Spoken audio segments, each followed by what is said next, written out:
მოგესალმებით, ჯერჯერობით მსვლელობა არ დაწყებულა, აქციის მონაწილეები ამ დრომდე იკრიბებიან ევროპის მოედანზე და ხედავთ აი ეს მთელი ტერიტორია ახლა უკვე არის შევსებული, სადაც მოქალაქეები იკრიბებიან და უკვე რამდენიმე წუთში წესით უკვე უნდა დაიწყოს მსვლელობა ასე ვთქვათ პარლამენტის შენობის მიმდებარე ტერიტორიაზე.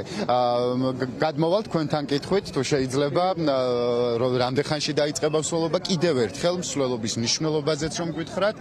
და დღევანდელი აქცია მოთხოვნები უბრალოდ. ამ რეჟიმის ნაბიჯები არის, რაც ბოლო პერიოდში გავე, მათი სურვილია, რომელსაც ახდენ არ უწერია, ეს არის რუსული ტიპის დიქტატურის ჩამოყალიბება, იმ კანონმდებლობით, რა კანონმდებლობაც მათ შექმნეს. ამიტომ ჩვენი მიზანია, რომ ამ პროტესტის გზით გავაგონოთ ხმა, როგორც ქართულ საზოგადოებას, ისევე ამ რუსულ რეჟიმს, რომ ჩვენ ბრძოლას ვაგრძელებთ, ჩვენ არ შევეგუებთ ამ რუსულ დიქტატურას და ბრძოლა იქნება ბოლომდე. ეს არის ჩვენი მიზანი. აქ დაიწყება მსვლელობა 1-20 წუთში მაქსიმუმ. და მერე მივალთ უკვე რა თქმა უნდა თავისუფლების მოედანზე მე გადავალ რუსთაველზე და აქ გეგმაში გარკვეული აქცია პერფორმანსები. აცნობა აქციის ერთ-ერთმა ორგანიზატორმა თქვენ პოლიციასთან ჰქონდათ კომუნიკაცია, რა სახის კომუნიკაცია იყო? ფაქტია რომ დღეს ასე ვთქვათ პოლიცია არ გამოირჩევა არც აგრესიულობით და პირიქით გზის სავალი ნაწილიც დაგითმოთ. აი როგორ გითხრათ და კიდევ ერთხელ გეგმებზე დღევანდელი აქციის.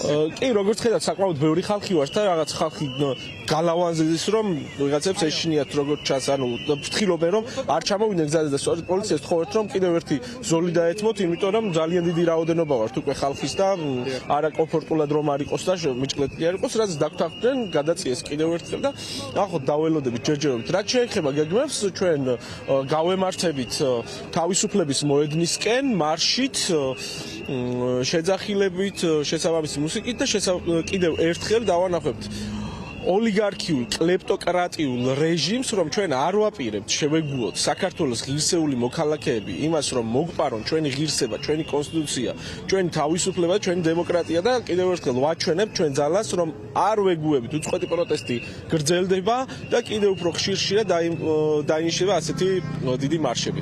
ბატონო, მადლობა თქვენ. ზვიად რადიანსაც ხედავ. ბატონო ზვიად, მოგესალმებით.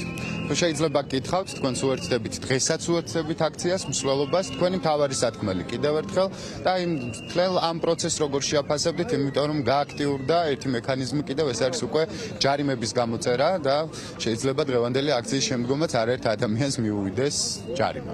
ხო, ახალი შეფასება ალბათ შეუძლებელია და არც არავის აქვს არის პროცესი, რომელშიც უნდა გავიმარჯვოთ და ვიყოთ ყველგან და ვიყოთ რაც შეიძლება მეტი. იმის და მეუხედავად რომელი ფორმატი მეტად მოგწონს და რომელი ნაკლებად აქვს ჩვენი ესთეტიკური და ასე შემდეგ შეხედულებების და გემოვნების ადგილი და დრო და გუფუნება აღარ გვაქვს ჩვენ და უნდა ვიბრძოლოთ და ჯერჯერობით ეს არის ბრძოლის ფორმატ.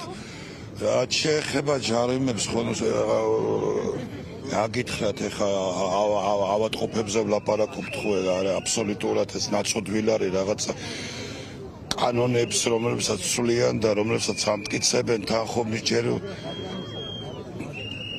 ჯერ ხომ მნიშვნელობა აქვს ჩვენთვის, არანაირი მნიშვნელობა არ აქვს ისეთ არარაობას, როგორც მდინარაძეა, მაგრამ ბიძინა რადგან მისი პირით გვიცხადებს და გვიანონსებს ამ კანონებს ყველაფრის თქმელი, მერე გადამთქმელი, მერე უკან გადმომთქმელი მდინარაძის უთავმოყარეო პირით რო გვიცხადებს და ყაველაშვილი, რომელიც ხელს აწერს, რო იყოს ჭკუა თუ არა ელემენტარული საყოფაცხოვრებო ღირსება და თავის თავს კითხოს რა ნიშნით აირჩია ბიძინამ, რა ნიშნით დაარქვა პრეზიდენტი, ხო უნდა შეწუხდეს თვითონ და გველაპარაკებიან ღირსებაზე და უსამშობლოებაზე. ჩვენ ვიცავთ ღირსებას და ღირსების საქმე და სინდისის საქმეა ყოველდღე თუ შეგვიძლია ვიყოთ ყველგან, სადაც საჭიროა. მადლობა თქვენი დროისთვის. თქვენთანაც გადმოვალ კითხვით, თქვენ მითხარით რომ დამოუკიდებლად მოხვედით ეს აქციაზე, რო გითხრათ თქვენი არც ერთ ჯგუფს, არც ერთ პოზიციას, არ ვარ არც მთავრობის მომხრე და მოწინააღმდეგე, არც ოპოზიციის მომხრე და მოწინააღმდეგე. მე ვარ გერმანიაში მცხოვრები ქართველი, ვიყავი ეროვნული მოძრაობის უაქტიურესი წევრი საბჭოთა პერიოდიდან და ეროვნული მოძრაობის რეგიონალური ლიდერი. ერთი კვირა ჩამოვედი საქართველოში და მართავ ასე მარტოკაცის აქციას ერთადერთი მოთხოვნით. ვერც ერთი მხარე ვერ ძლევს მეორეს. უნდა შედგეს ყველა პოლიტიკურ ძალას შორის ერთი დიდი უმსხვილესი დიალოგი. რომელი დიალოგის შედეგადაც თუ გამოვა ნეიტრალური ათასობით და 10,000-ობით ადამიანი, ჩვენ შევძლებთ მაშინ ისეთი არჩევნების ჩატარებას, რომლის სამართლიანობაში ვერც ერთი პოლიტიკური ძალა და ვერც ერთი პიროვნება უკვე ეჭვს ვეღარ შეიტანს. ეს არის ერთადერთი გამოსავალი, რომ ქვეყანა დამშვიდდეს, აღარ იყოს კონფლიქტები, აღარ იყოს ქუჩაში თავპირის მტრევა, ისეთი სამართლიანი არჩევნები, რომლის სამართლიანობაშიც ვერც ერთი ძალა და მოქალაქე ეჭვს ვერ შეიტანს.